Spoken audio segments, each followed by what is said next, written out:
Des corps décharnés, cassés, des dessins sidérants, comme celui-ci décrivant des prisonniers en slip, réquisitionnés pour porter les cadavres d'autres détenus. Les cadavres, ils étaient marqués, les chiffres des cadavres, avec un feutre. Je me rappelle, un chiffre, c'était 5535. Au bout de 60 jours, c'était 5874. Par ses dessins, Nadja Al-Bucaille nous raconte cet enfer dont il revient, ici, son arrestation et son interminable transfert. À chaque fois, chaque étape, ils appellent ça une fête d'accueil. On est tabassé par les miliciens et les militaires du régime. Il a été emprisonné par 2 fois au centre 227 à Damas, en 2012 puis en 2014, l'équivalent d'1 an. Lui, le prof de dessin à l'université, accusé de participer à l'affaiblissement du sentiment national en manifestant.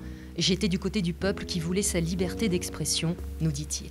Les interrogatoires commencent à partir de 9 h et puis ça dure jusqu'à... Il y a une petite pause le midi et puis ça redémarre vers 2 h. Les interrogatoires, la torture, plusieurs techniques. Que vous avez vues et que vous avez...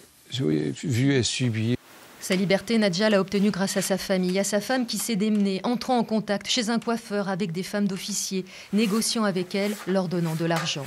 Une fois libre, après la torture, les hurlements, les morts, l'homme a eu un besoin psychologique et physique de dessiner avec un stylo bille. Ça m'a aidé à m'évacuer, mais en même temps, c'est une sorte de témoignage et de dénonciation et travail sur la mémoire de ce qui se passe en Syrie. C'est une sorte de résistance, de continuité de la révolution pour que ces atrocités ne seront pas classées sans suite judiciaire.